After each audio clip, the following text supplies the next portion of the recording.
Hello guys, welcome back. ഹോസ്പിറ്റലിൽ വെച്ചിട്ട് ഉപേന്ദ്രനെ wheel ചെയറിൽ തള്ളിക്കൊണ്ട് പോകുന്നത് ആദർശ് കാണുന്നുണ്ട്. കണ്ടപാടെ തന്നെ ആദർശിന് ആളെ മനസ്സിലാകുന്നുണ്ട്. എന്തായാലും ഇന്നത്തെ എപ്പിസോഡ് നമുക്ക് സ്റ്റാർട്ട് ചെയ്യാം. അപ്പോൾ ഒരു നഴ്സ് ആദർശിനടുത്ത് വന്നിട്ട് പറയുന്നുണ്ട്, സർ ഈ മരുന്ന് വാങ്ങിക്കണം. ആ വാങ്ങിക്കാം. ഇതും പറഞ്ഞ് ആദർശ് ആ ഷീട്ടും വാങ്ങിയിട്ട് മരുന്ന് വാങ്ങിക്കാൻ വേണ്ടി പോവാണ് കേട്ടോ. കൃത്യസമയം തന്നെ ഉപേന്ദ്രനെ നല്ല പരിക്ക് പറ്റിയിട്ട് വീൽ ചെയറിൽ തള്ളിക്കൊണ്ട് പോകുന്നത് കാണുന്നുണ്ട്. ആദർശിന്റെ കണ്ണിലാണെങ്കിൽ അയാളെ പെട്ടെന്ന് തന്നെ ഉടക്കുന്നുണ്ട് കേട്ടോ. ആദർശ് അയാളെ കണ്ടപ്പോൾ ഒരു നിമിഷം അവിടെ സ്റ്റക്കായി പോകുന്നുണ്ട്. ഇയാളെ ഞാൻ എവിടെയോ കണ്ടിട്ടുണ്ടല്ലോ, എവിടെയാന്ന് ഓർത്തെടുക്കാനും പറ്റുന്നില്ല. അതേസമയം തന്നെ നയനയും അനിയും ചില ടെസ്റ്റുകളൊക്കെ നടത്തിയിട്ട് വരുന്നുണ്ട് കേട്ടോ. ആദർശിനെ കണ്ടപാടെ അനി ചോദിക്കുന്നുണ്ട്, ഏട്ടനെന്താ ഇവിടെ നിൽക്കുന്നേ? ഏയ് ഒന്നുമില്ല. അപ്പൊ നയന ചോദിക്കുന്നുണ്ട്, എന്താ ആദർശേട്ടാ? ഒന്നുമില്ല നയനെ, എനിക്ക് പരിചയമുള്ള ഒരാളെ ഞാൻ കണ്ടു, പക്ഷെ അയാൾ ആരായിരുന്നു എന്ന് ഓർത്തെടുക്കാൻ പറ്റുന്നില്ല. ഓ അതാണോ? അപ്പൊ അനി ചോദിക്കുന്നുണ്ട്, ഏട്ടാ മരുന്ന് വാങ്ങിക്കാൻ പോവാണോ? ആ, ഞാൻ പോകുന്ന സമയത്ത് അയാളെ കണ്ടത്. ശരി, ഏട്ടൻ അതിങ്ങിത്താ, ഞാൻ വാങ്ങിച്ചോണ്ട് വന്നോളാം. ഏട്ടത്തി ഒന്ന് ശ്രദ്ധിക്ക്. അങ്ങനെ അനി മരുന്നിന്റെ ഷീട്ട് വാങ്ങിയിട്ട് അവിടുന്ന് മരുന്ന് വാങ്ങിക്കാൻ പോവാൻ കേട്ടോ. അപ്പൊ നയന ചോദിക്കുന്നുണ്ട്, ആദർശേട്ടാ ഇതെന്താ അങ്ങോട്ട് തന്നെ നോക്കി നിൽക്കുന്നേ? ആദർശേട്ടൻ അത് വിട്ടിട്ട് വാ, ചിലപ്പോൾ എവിടെയെങ്കിലും കണ്ടുപരിചയം ഉണ്ടാകും. ഏയ് ഇതങ്ങനെയല്ല നയനെ, എന്തോ എന്റെ മനസ്സ് പറയുന്നു അയാളിൽ നിന്ന് എനിക്ക് എന്തൊക്കെയോ അറിയാനുണ്ടെന്ന്.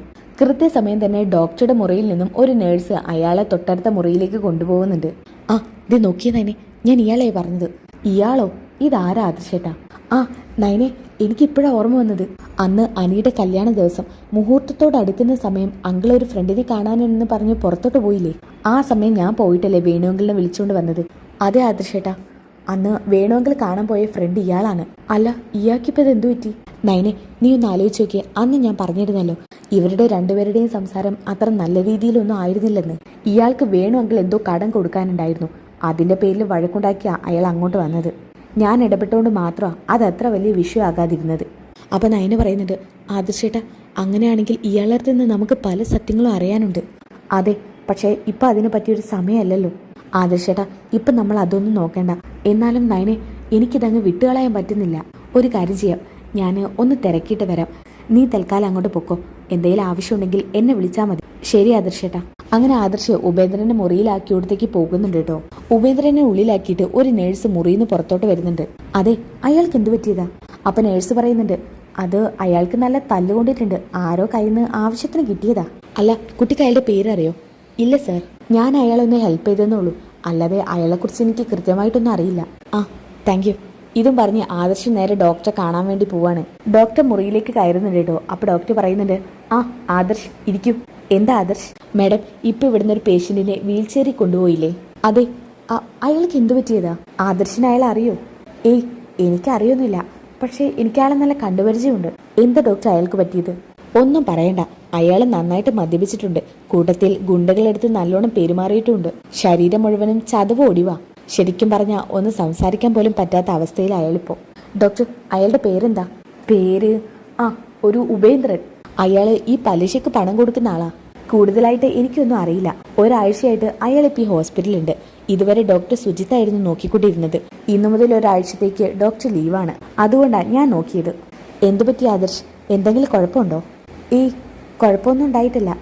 എനിക്ക് അയാളെക്കുറിച്ച് അറിയണമെന്നുണ്ട്. ഇവിടെ അയാളുടെ എന്തെങ്കിലും ഡീറ്റെയിൽസ് ഉണ്ടോ? ഉണ്ടെങ്കിലും അത് പുറത്തൊരാൾക്ക് കൊടുക്കാൻ പറ്റില്ല ആദർശ്. എന്നാലും മാഡത്തിനൊന്ന് സഹായിച്ചൂടെ? അത് സോറി ആദർശ്. ഓക്കെ വേണ്ട ഡോക്ടർ.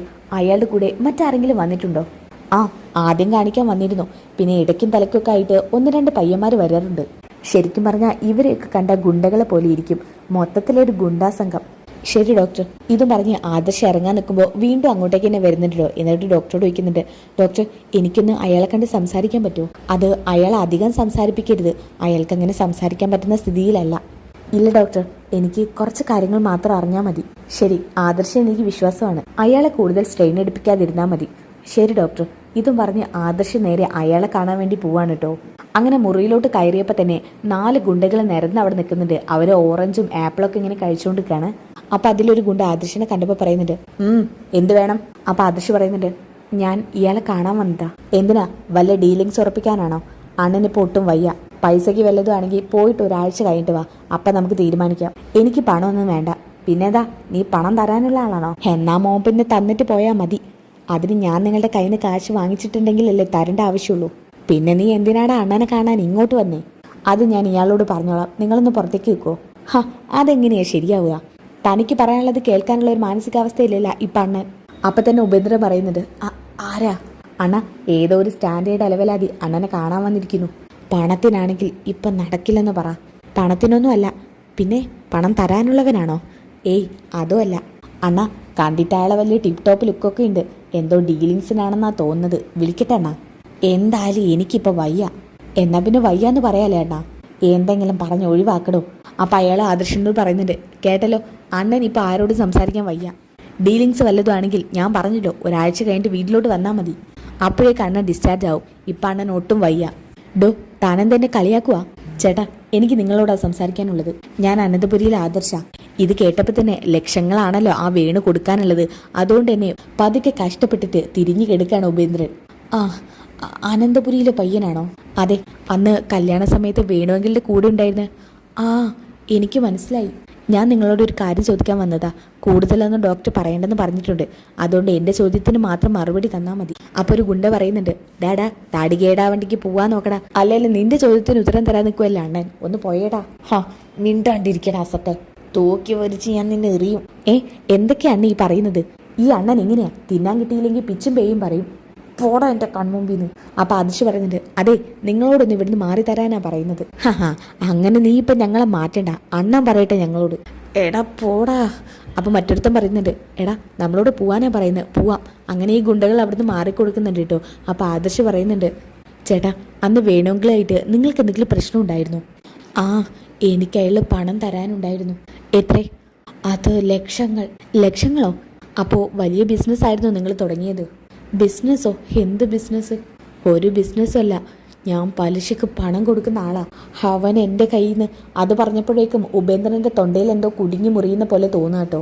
അപ്പം തന്നെ ഉപേന്ദ്രൻ ശബ്ദം പുറത്തേക്ക് വരാതെ പല രീതിയിലുള്ള ശബ്ദം ഉണ്ടാക്കുന്നുണ്ട്. ഇത് കേട്ടിട്ട് ഗുണ്ടകൾ ഓടിയെത്തുന്നുണ്ട് മുറയിലോട്ട്. അപ്പോൾ ഒരു ഗുണ്ട പറയുന്നുണ്ട്, ദേ എടാ ഞാൻ നിങ്ങളോടൊക്കെ പറഞ്ഞില്ലേ ഇവനിവിടെ എത്തിയിട്ട് പോകണ്ടാന്ന്. അണ്ണൻ പറഞ്ഞതേ നമ്മളോട് ഇവിടെ നിൽക്കാനാ. നോക്കി നിൽക്കാതെ ഡോക്ടർ വിളിച്ചോണ്ട് വാടാ, അണ്ണൻ എന്തൊക്കെയോ പറയുന്നുണ്ട്. അപ്പൊ തന്നെ മുഴുവൻ കേൾക്കാൻ കഴിയാതെയുള്ള നിരാശയിൽ പുറത്തോട്ട് ഇറങ്ങുന്നുണ്ട് ആദർശ്. എന്തായാലും ആദർശിന് ഒരു കാര്യം മനസ്സിലായി. അനാമികയും അനാമയുടെ അച്ഛനും അമ്മയൊക്കെ വൻ തട്ടിപ്പാണെന്നുള്ളത്. അവരെന്തൊക്കെയോ മനസ്സിൽ കണ്ടുകൊണ്ട് തന്നെയാണ് അനന്തപുരിയിലെ മരുമകളാകാൻ ലക്ഷ്യമിട്ടത്. അതുകൊണ്ട് തന്നെയാണ് അനിയെ പ്രണയിച്ചതെന്നൊക്കെ ആദർശൻ മനസ്സിലാവാട്ടോ. ഇനി നല്ല കിടിലൻ എപ്പിസോഡുകളാണ് വരാനിരിക്കുന്നത്. ഈ വിവരമൊക്കെ മനസ്സിലാക്കിയ ശേഷം ആദർശ് ആ മാലയുടെ പിന്നിലും ഇയാൾ തന്നെ ആയിരിക്കും എന്ന് അങ്ങ് ഉറപ്പിക്കുന്നുണ്ട് കേട്ടോ. അമ്മയെ കൊല്ലാൻ നോക്കിയതും അവർ തന്നെ ആകാനുള്ള സാധ്യതയുണ്ടെന്നും ആദർശന് മനസ്സിലിങ്ങനെ ഓരോ ചിന്തകളായിട്ട് കടന്നു വരികയാണ് കേട്ടോ. ഇനി എന്തായാലും നല്ല ട്വിസ്റ്റുകൾ നിറഞ്ഞ എപ്പിസോഡുകളാണ്. അപ്പോൾ ആ എപ്പിസോഡുകൾ കാണാനായിട്ട് ചാനൽ ഒന്ന് സബ്സ്ക്രൈബ് ചെയ്തേക്കുക, വീഡിയോ ഒക്കെ ഒന്ന് ലൈക്ക് ചെയ്തേക്കുക, നെക്സ്റ്റ് എപ്പിസോഡിൽ നിന്ന് കമൻറ്റ് ചെയ്തേക്കാം കേട്ടോ. അടുത്ത വീഡിയോ കിട്ടണമെന്നുണ്ടെങ്കിൽ എന്തായാലും നെക്സ്റ്റ് എപ്പിസോഡിൽ നിന്ന് കമൻറ്റ് ചെയ്യാൻ മറക്കരുത്. അപ്പോൾ അടുത്ത വീഡിയോയിൽ കാണുന്നവരേക്കും ബൈ ഗായ്സ്.